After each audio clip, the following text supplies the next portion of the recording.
हम इस वीडियो में एक फंडामेंटल 7 फंडामेंटल ऑफ आर्ट इसको समझ के लेंगे और स्टेप बाय स्टेप समझ के लेंगे।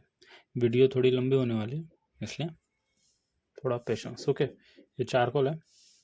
अब एक लाइन मारी। फंडामेंटल का सबसे पहला नियम, एक लाइन तुमने इसे मारी। लाइन का भी बहुत सारे प्रकार है। Okay, straight line, curve line, dotted line. Okay, ये लाइन के बहुत सारे प्रकार है। लाइन में बोल्डनेस, थिकनेस, लाइन की उस हिसाब से लैंग्वेज बदलती रहती है। ओके, अब ये फंडामेंटल का पहला नियम हो गया लाइन। ओके, लाइन पहला नियम हो गया लाइन वाला। अभी इस लाइन को दूसरी लाइन अपन ज्वाइन कर दिया।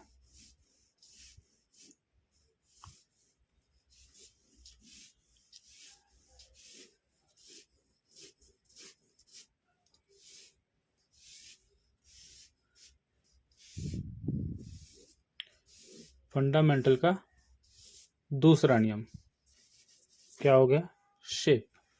ओके, लाइन के बाद फंडामेंटल का दूसरा नियम क्लियर हो गया, शेप।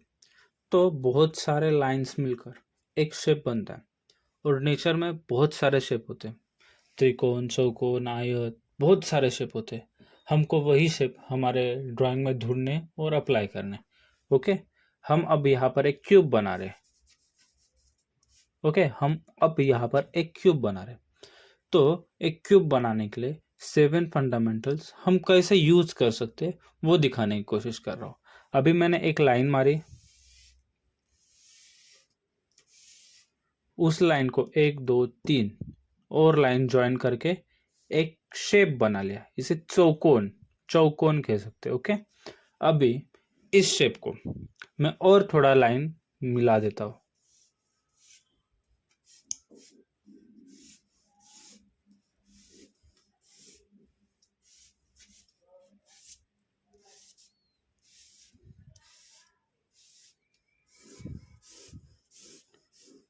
क्या बन गया? एक क्यूब बन गया। Proper cube. शेप के बाद क्या आता है? फॉर्म आता है। क्या आता है? फॉर्म। FORM, तीसरा टॉपिक आता है, फॉर्म आता है। ओके, अभी ये हो गया फॉर्म। फॉर्म के बाद क्या आता है? लाइट गिरती है इस फॉर्म के ऊपर। लाइट यहाँ से लाइट गिर रही है समझो, यहाँ पर ट्यूब लाइट है समझो। ओके, यहाँ से लाइट इसके ऊपर गिर रही है, ऐसा समझ लो। तो यहाँ से लाइट गिर रही है तो मतलब क्या होगा? यहाँ पर ये एरिया डार्कर बनेगा। ओके, इधर यहाँ से डार्क से लेके लाइट, और इधर भी थोड़े से शेड आएंगे। ओके, इतनी चीज समझ में आई। अभी इसमें क्या ऐड हुए? वैल्यू ऐड हुए, डार्कनेस और लाइटनेस। ये एरिया डार्क है, सॉरी ये एरिया लाइट है और ये एरिया डार्क है। तो डार्कनेस और लाइटनेस को मिलाकर इसमें क्या आई? अभी वैल्यूज आई। चौथा टॉपिक क्लियर हुआ। 1 2 3 और 4, चारों टॉपिक यहाँ पर क्लियर हुए। एक लाइन, उस लाइन को और 3 लाइन बढ़ा दी तो वो बन गया एक शेप। उस शेप को और 3 4 लाइनें मिला दी तो वो बन गया एक क्यूब। और क्यूब में हमने थोड़ा डार्कनेस और लाइटनेस की अंडरस्टैंडिंग लाई तो उसमें थोड़ा वैल्यू ऐड किया। अभी वैल्यू के बाद क्या आता है? कलर, रंग। पांचवा फंडामेंटल क्या आता है? रंग। अभी इसमें कोई भी एक कलर भर दो, आप रेड भर दो, आप इसमें ब्लू भर दो, आप इसमें ग्रीन भर दो, वैल्यू वही रहेंगी, लेकिन ये क्यूब का क्या बदल जाएगा? कलर बदल जाएगा। अभी इसके बाद क्या आता है? 6वा क्या है? इसका टेक्सचर। अभी ये किस चीज से बना है? अभी ये रुई का है, अभी ये पत्थर का क्यूब है, ये किसी भी चीज का क्यूब है, ये नाइफ का क्यूब है। ये टेक्सचर माने क्या? कि जो भी चीज को हम दूर से देखें, ओके, जो भी चीज को हम दूर से देखें तो पता चले कि ये नोकीला है तो इस ये चुभने वाला है, ये शार्प है, ये कटने वाला है, ये देखकर ही पता चले ये मूव है, ये एकदम रुई जैसा है, देखकर ही पता चलता है ये कॉटन इस चीज का है, वो देखकर पता चलता है। क्यों? क्योंकि उस चीज पर वो चीज का टेक्सचर होता है। टेक्सचर माने ऊपर ऊपर का सरफेस। हमने जो किया लाइन, दो शेप, फॉर्म और शेडिंग। शेडिंग बोले तो वैल्यू। अभी वैल्यू का ड्राइंग में इतना ज़्यादा इम्पोर्टेंस है कि वैल्यू 70 से 80% तुम्हारा आर्टवर्क रेडी कर देती है डायरेक्टली। 70 से 80% का आर्टवर्क तुम्हारा रेडी हो जाता है बस वैल्यू के बलबूते।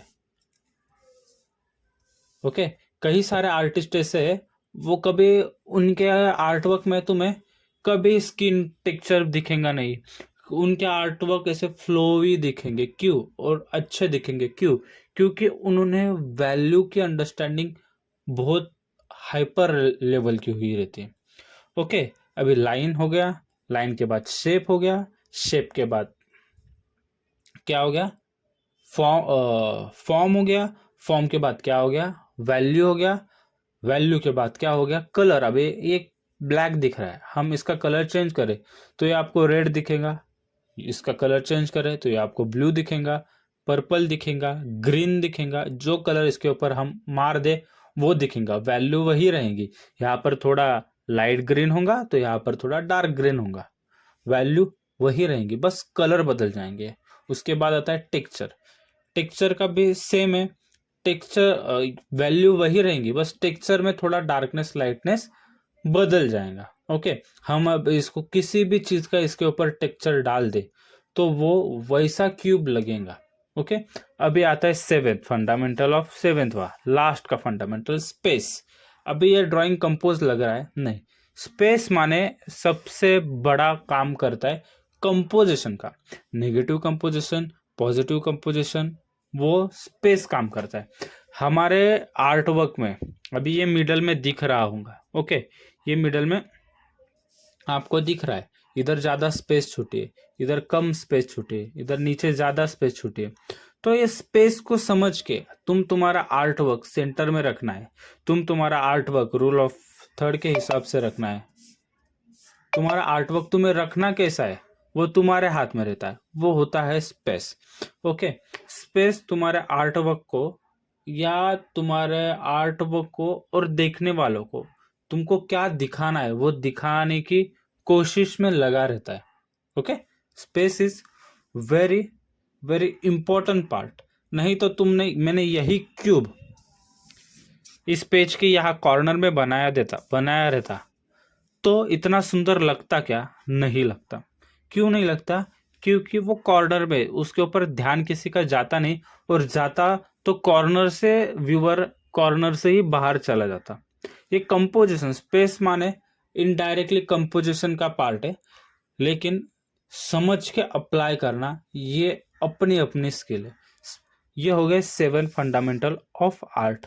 लाइन आता है, इन लाइनों को मिलाने के बाद एक शेप आता है, इन शेप के मिलाने बाद एक फॉर्म आता है, फॉर्म के मिलाने बाद वैल्यूज आती है, और वैल्यूज के बाद इसके ऊपर कलर, टेक्सचर और स्पेस आता है।